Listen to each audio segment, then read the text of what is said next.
About 2.5 months ago, I made a video where I showed you how I came up with the parameters of my newest Mighty Hoop.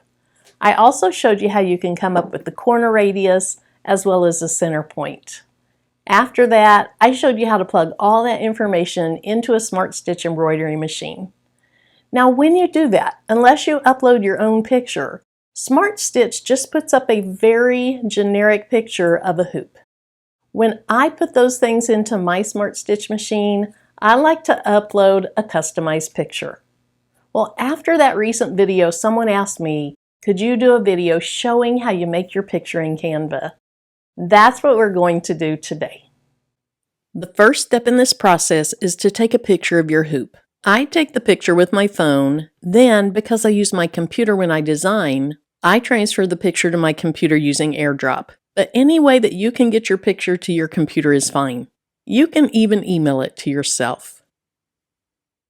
Here's the website that I use to make my images for my embroidery machine.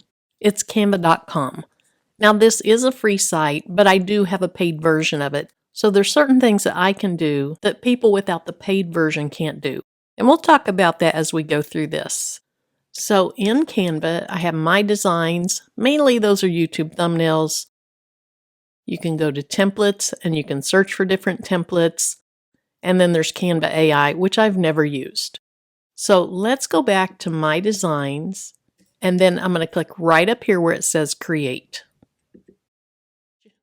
Once I click on that, I can choose what I want to do. I'm going to go right here to custom size. We'll click on that.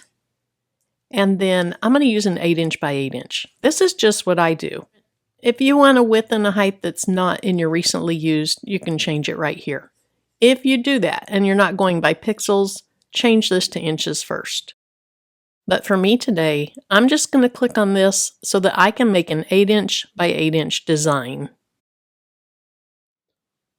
So at this point, I need to go right over here to Uploads. We're going to click on Uploads. And I'm going to click on this that says Upload Files.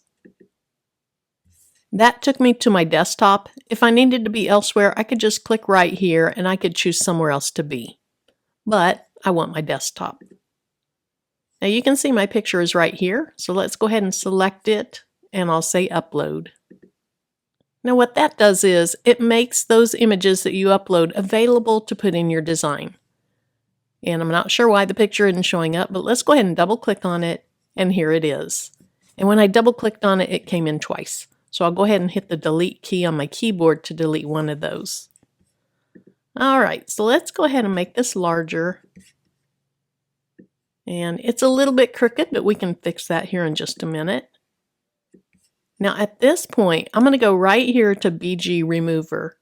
This is available on the paid version. So there's a couple things you can do if you don't have the paid version. You can just keep your background on it, or there's another site that you can go to, and that is remove.bg, and you could upload the image. Let's see how this is going to work out.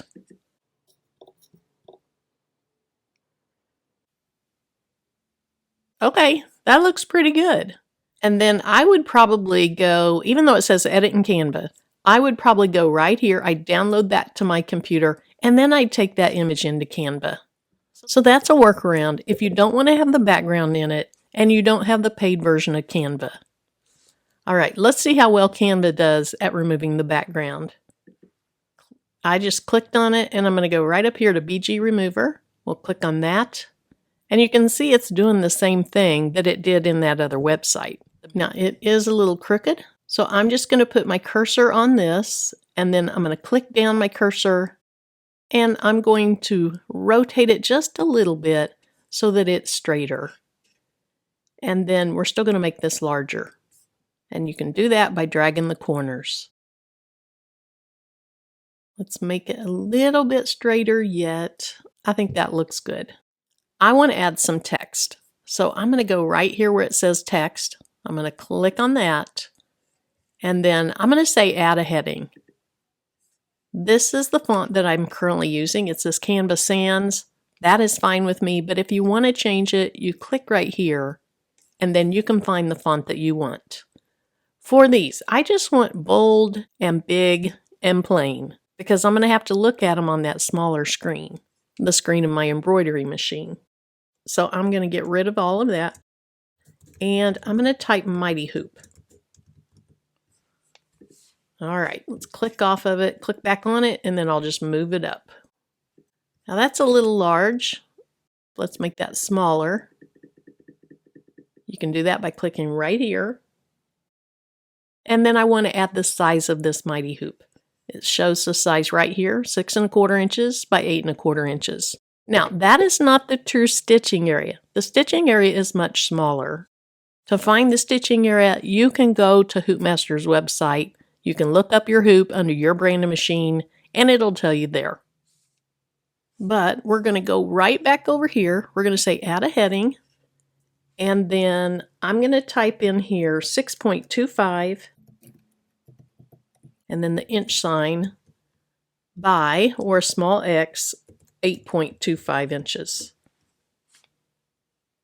And then let's go ahead and drag the box. Okay, I'm trying to just drag the side of the box. There we go. There we go. That's what I wanted. All right, to move it over, I'm going to click off of it, click back on it, and just drag it where I want it. And I still think this Mighty Hoops can be a lot smaller. Okay, so we'll move that up some. And actually, I want to reverse this. I like to have what I consider the width first. Now on the next line, I like to say what I'm going to limit my stitching area to in millimeters. Based on what I found on the HoopMaster website, as well as I like to have a little bit of cushion, so I make mine a little bit smaller. So to add those dimensions, I'm going to go right back over here to add a heading. We'll click on that. And then I'm going to type limit to 184 by 133. And let's go ahead and add the mm for millimeters. Let me go back to the 184, put the m in. And then let's go ahead and make this smaller as well. Okay. Then I'll just drag that up. Now I still don't like how large this Mighty Hoop is. Really, I want to focus on the size of my hoop, or what they say the size is, as well as the limit size.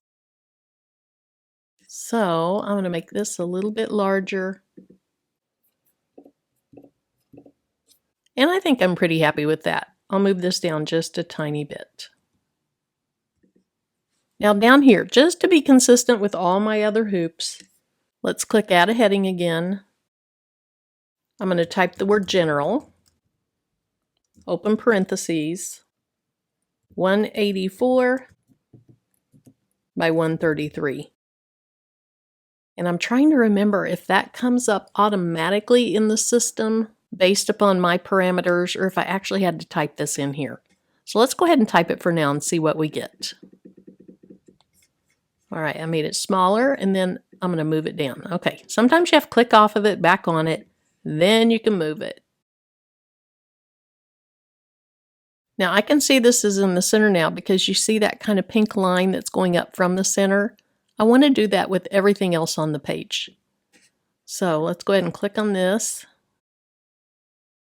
Now it's not text, so it's not going to have that pink line come up, but I think that looks pretty good.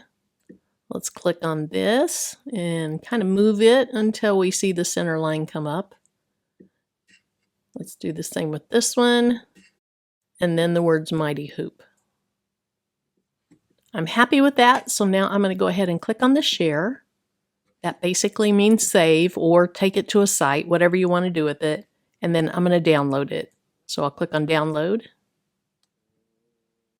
I'm going to keep it as a PNG. I'll click download again. It generates your image, and then you can change the name right here. So I'm going to go ahead and click on that, and I'm going to call it Mighty Hoop 8.25 by 6.25, and then the word picture. And I want this on my desktop. Now I can just hit the return or the enter button, and it should be there. Let's go check. And here it is right here. And I think that looks really good. So at this point, what I need to do is I need to put this on a thumb drive that I can then plug into my Smartstitch embroidery machine. Here's the control panel of my Smartstitch 12 needle machine, and the picture that you see is just the last thing that I stitched out. So I'm going to plug my USB drive that I have the picture on into the machine. Then I'll click on this frame icon. Then this bottom left icon is used to select your frame, so I'll click on it. Now I need to page down to get to the frame that I'm updating. And it's this plain green frame, which is the default picture that you get when you add a hoop. See this rectangle with what looks like dimensions on it? We're going to click on that. And then I have to plug in my machine's password. So here's all of the parameters that I plugged in when I added this hoop to my machine. And then this rectangle says Import Picture. So I'll click on that, and the machine looks for any pictures on my USB drive to choose from. I only have the one picture, so I select it and then click on the green icon. And then I still have to click on the green arrow. And here's our hoop, and I can easily know which hoop this picture represents much better than that default picture that was there before.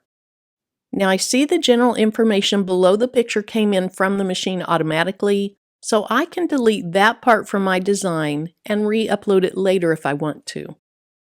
So thank you so much for joining me today. I hope you have a great rest of your day, and until my next video, bye-bye.